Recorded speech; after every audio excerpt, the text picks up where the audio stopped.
medicinske službe, sve je ovdje na stadionu. Dakle, neki su otišli možda i nam u desnoj strani, koji je mnogo opasniji preko Petra Miličevića. Evo ga ponovno koji je otišao u Gošk iz Gabele. Dobar akcija, 1-1, rekao sam. Skoko, dobra varka, Skoke, prolazi Skoko dvojicu. I dalje Renato Skoko. Ubačaj Skoke, dobra lopta, Erejs pušta prsima za Prskala. Prskalo izbacuje stopera i devetu svoju u povijesti. Sada hita Juričić, Prusina, Erejs. Neka idu u poslije 11-terca. Ovo je već drugi 11-terac.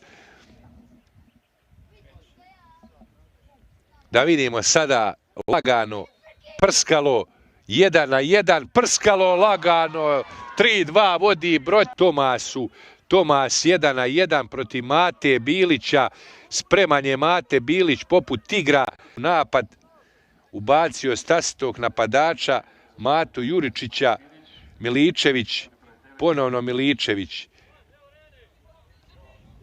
Skoko, Crnjac, dobra sada akcija, udarno ljepilo. Izborio je slobodan udarac.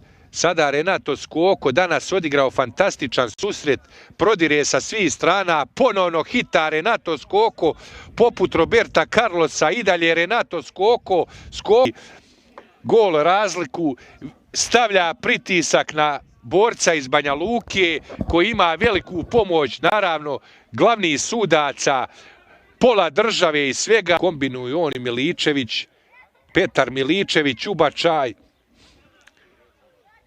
Međugorac to čisti, ponovno Skoko, Miličević malo petom poput Brazilaca, Prskalo sada njemu, Miličević ubačaj, vraća